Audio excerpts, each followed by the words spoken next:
Wishing everybody a very happy International Day of Yoga, to all the staff members, to all the parents if they are here present, and all the children.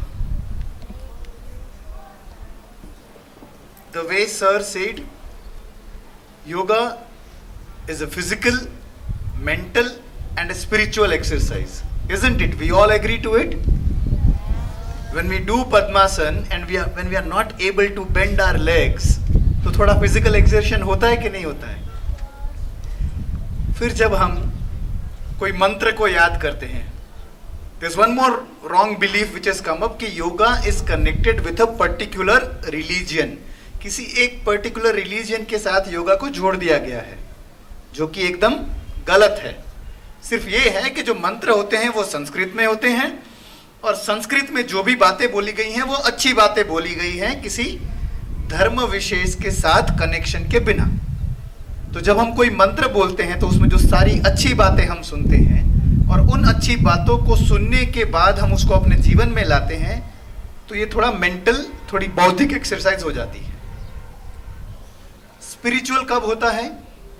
जब यहाँ से हमको instructor meditation करा रहे थे, music बज रहा था, हम सब लोग जैसे इंस्ट्रक्टर ने कहा वैसे we were focusing on each breath going in and each breath going out. जब हम ये कर रहे थे, शायद आप लोग अभी थोड़े छोटे हैं, बट जब आप बड़े हो जाएंगे तब आप समझेंगे इस बात को कि वो सारी बातें हम भूल जाते हैं. आपके लेवल पे अगर आके कहूँ तो आज क्या होमवर्क दिया था, मैं करके आया हूँ कि नहीं करके आया हूँ, हम भूल जाते हैं. मम्मी ने आज टिफिन में क्या दिया है, मुझे पसंद है वो दिया या वो वाला ही दिया जो हर बार वो देते हैं, वो चीजें थोड़ी हम भूल जाते हैं. मेरे बाजू वाला मुझे जगह नहीं दे रहा है, मेरे पाँव स्ट्रेच नहीं हो पा रहे, हाथ स्ट्रेच नहीं हो पा रहे, वो भी हम भूल जाते हैं जब हम अपने श्वासोश्वास पे ध्यान देते हैं.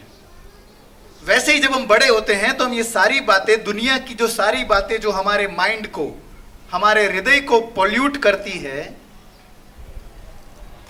कहते हैं कि दुनियादारी सिखाती है. वो दुनियादारी सिखाने के बदले हमारे हाई वैल्यूज को थोड़ा कम ही करती है जनरली.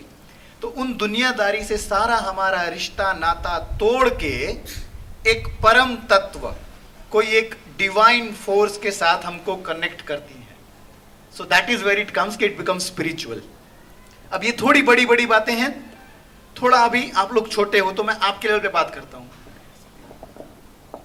आर्मी की मूवीज देखी है आपने सबने? है ना? क्या देखते होंगे आप आर्मी में? तो सैनिक सब एकदम जोश से, उनको बोलो सावधान विश्राम तो वो भी चिल्ला चिल्ला के बोलते हैं. आपको परेड कराते हैं वो भी एक दो ऐसे कराते होंगे. तो सब कुछ जोर जोर से होता होगा, सब कुछ over the board, over the top होता होगा, है ना? ऐसा ख्याल आता है हमको जनरली. पर हम लोग भी जब एकदम तगड़ी फिजिकल वर्जिश करने के बाद हम लोग जब फायरिंग रेंज में जाते हैं और वो गन लेके जब हमको फाइनली एम करके फायर करना होता है, तब भी हम 4-5 सेकंड का तो वो मेडिटेशन, हर अपनी सांस को फील करना, एकदम एकाग्र चित्त से अपने टारगेट को साइट में लेके आना, यही करते हैं.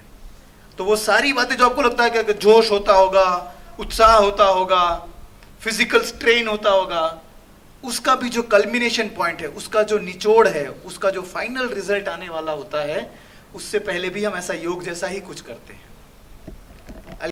वहां वैसे ही शाम जल्दी हो जाती है, 3:30-4 बजे पहाड़ों में, हिमालयस पे ऊपर और टुवर्ड्स द ईस्ट की तरफ जब हम जाते हैं तो दिन भी जल्दी उगता है और ढल भी जल्दी जाता है. 3:30-4 बजे वहां अंधेरा हो जाता है. शाम को 3:30-4 बजे अंधेरा, और 5 बजे 6 बजे तो लगने लगता है कि रात हो गई. तो वैसी एक रात में हम लोग अपनी ड्यूटी पे थे, अपनी पोस्ट पे थे, हम खाली 4 लोग रहते थे वहां पे. तो अचानक से कुछ हिलने की आवाज आई और वो एक इंस्टेंट रिएक्शन होता है. आप लोग जब क्रिकेट खेलते होंगे तब देखते होंगे कि जैसे ही बाउंसर आता है हम तुरंत डक कर जाते हैं, 1 सेकंड में, पता भी नहीं लगता है ना. वैसे ही इंस्टेंट रिएक्शन हमारा होता है कि हमारे हाथ राइफल पे जाते हैं और हम कॉक कर लेते हैं राइफल को. हम सब ने ये किया. पाँव की आवाज आई, लगा कि कोई है वहां पे, और उन चंद सेकंड्स में हम सब ने जो हमारे प्लान और हमारे कोड वर्ड है वो बस धीरे से बोले, ताकि हम 4 लोग ही सुन सके, दुश्मन ना सुन सके, जो भी अगर कोई है वहां पे तो. हमने वो कोड वर्ड्स बोले, सब ने खुली आंखों से ही भले, but we were into that meditation zone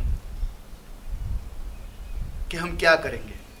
हमारी पूरी ट्रेनिंग, हमारी पूरी यहाँ की ड्यूटी, देश के लिए कुछ करना, वो सब कुछ उन 10-15 सेकंड के साइलेंस में हम इकट्ठा कर लेते हैं। तो योग हमको ऐसा ही कुछ करने को देता है। क्रिकेट का कनेक्शन है, आपको क्रिकेट की बात शायद सुननी अच्छी लगेगी, तो एक और बात कर देता हूँ क्रिकेट की। इंडियन क्रिकेट टीम जब ड्रेसिंग रूम में होती है तो मैच से पहले पता है क्या करते हैं? सारे के सारे लोग अपने अपने ड्रेसिंग रूम में आने के बाद अपनी चेयर पे बैठते हैं, अपना किट बैग खोलते हैं। सबका अपना रूटीन है, कोई हेडफोन पे गाना सुनेगा, कोई किसी से बात करेगा फोन पे, कोई सिर्फ आंख बंद करके बैठा रहेगा। बट ये सारे लोग 10 से 15 मिनट फील्ड पे जाने से पहले ऐसे बिताते हैं। तो वो सब अचीवर्स जिनको हम फिटनेस के गुरु मानते हैं या क्रिकेटिंग ब्रिलियंस या मास्टर क्लास प्लेयर्स मानते हैं, वो भी अगर योग करने के बाद जाते हैं तो देयर इज समथिंग डेफिनेटली कि इस योग में से हमको सीखने को मिलेगा, अच्छा मिलेगा। और सिर्फ ये नहीं है कि तैयारी करने पे, जब हम हार जाते हैं, जब हम दुखी होते हैं, तब जैसे ये फिजिकल एक्सरसाइज है, मेंटल है, स्पिरिचुअल है, वैसे ये एक हीलिंग एक्सरसाइज भी है।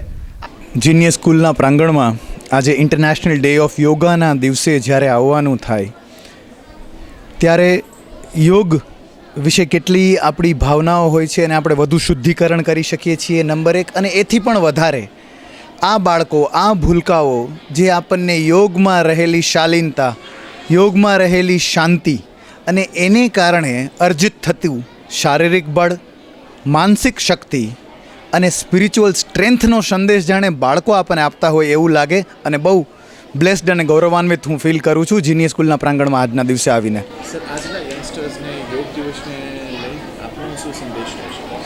2-3 નાના સંદેશ કહું તો, એક તો યોગ આપણા જ સંસ્કૃતિ, આપણી ધરતી, આપણી નદી, આપણા પર્વતોમાંથી જઈને યુએસ જઈને પાછું આવીને પછી આપણે એને યોગા કહીને સ્વીકારીએ, એવું ખાલી યોગામાં નહીં, પહેરવેશમાં, કપડામાં, રહેણીકેણીમાં, ભોજનમાં, એ બધામાં ના થાય। આપણે આપણી સંસ્કૃતિને વળગી રહીએ, એ એક સંદેશ છે। બીજો સંદેશ એ છે કે શારીરિક શક્તિની સાથોસાથ માનસિક સમતુલા પણ એટલી જ જરૂરી છે। ત્રીજી વાત, એક ભ્રમણા છે, એ ભ્રમણાને તોડીએ કે યોગને કોઈ એક ધર્મ વિશેષ સાથે કનેક્ટ કરવામાં આવે છે, એને ના કરીએ। સર્વ માટે છે, બધા માટે છે યોગ, એને એવી જ રીતે લઈએ। વિશ્વ યોગ દિવસ શું કહેશો આજના દિવસે? યોગ એ માઇન્ડ, બોડી અને સ્પિરિટ આ ત્રણેયને કનેક્ટ કરતી પ્રવૃત્તિ છે, એક્ટિવિટી છે, અને એ ભારતીય સંસ્કૃતિ છે। પતંજલિ એ યોગનો આવિષ્કાર કર્યો, ત્યારે યોગ એ આજે સમગ્ર વિશ્વમાં 21મી જૂને આંતરરાષ્ટ્રીય યોગ દિવસ તરીકે ઉજવાય છે। એની સીધી ખરેખર સમગ્ર ભારત દેશને જાય છે અને ભારત દેશ એનું ગૌરવ અનુભવે છે। જ્યાં સુધી વાત કરીએ તો આવનારી પેઢી એ ખૂબ જ સ્ટ્રેસ, ખૂબ જ કોમ્પિટિશનનો સામનો કરવાની છે, ત્યારે યોગ અને મેડિટેશન એક એવી એક પ્રક્રિયા છે, એક પ્રવૃત્તિ છે કે જે ખરેખર એને એમાંથી બહાર નીકળવાનો રસ્તો બતાવશે। હું વાત કરું તો જીનિયસ સ્કૂલમાં અમે વર્ષોથી તમામ વિદ્યાર્થીઓ અને શિક્ષકો એમને યોગની પ્રેક્ટિસ ફરજિયાત હોય છે, અને અમને આનંદ છે કે જેનાથી અમારા જે બાળકો છે એ બાળકો અને શિક્ષકો એમની કાર્યક્ષમતા, એમનું કોન્સન્ટ્રેશન એમાં ખૂબ જ વધારો થાય છે। ખાસ કરીને બોર્ડના વિદ્યાર્થીઓ એને અમે અલગ પ્રકારના મેડિટેશન અને યોગની પ્રેક્ટિસ કરાવી છે, જેનાથી અમારું સંશોધન અને અમારો એક અનુભવ છે કે એમના રિઝલ્ટમાં ખૂબ જ સુધારો થયો છે। અને ખાસ કરીને એમની મનની શાંતિ છે, એ મનની શાંતિ અને સ્ટ્રેસ શાંતિમાં ખૂબ જ વધારો થયો છે અને સ્ટ્રેસમાં ખૂબ જ ઘટાડો થયો છે। ત્યારે હું આજે સમગ્ર રાજકોટના વિદ્યાર્થીઓ, લોકો તેમજ ગુજરાત અને ભારતના જનતાને હું નમ્ર નિવેદન કરીશ કે યોગ છે એ ખાલી 21મી જૂને પ્રેક્ટિસ કરવા માટેની એક પ્રવૃત્તિ નથી। આ એક એવી પ્રવૃત્તિ છે કે જો તમે એને સતત એની પ્રેક્ટિસ કરશો તો જ તમે ખરેખર એનો ફાયદો મેળવી શકશો। ત્યારે હું સર્વને નમ્ર નિવેદન કરીશ કે આ પ્રવૃત્તિ છે એ તમારા જીવનમાં રોજે રોજ વણાયેલી હોવી જોઈએ અને રોજ ફક્ત 30 મિનિટ. હું મારી વાત કરું તો હું રોજ 30 મિનિટ કોઈ પણ સંજોગોમાં કોઈ પણ જગ્યાએ હોઉં પણ હું 30 મિનિટ યોગ અને મેડિટેશનને ફાળવું જ છું. ફરી એકવાર સૌને આંતરરાષ્ટ્રીય યોગ દિવસ માટેની શુભકામના. Thank you.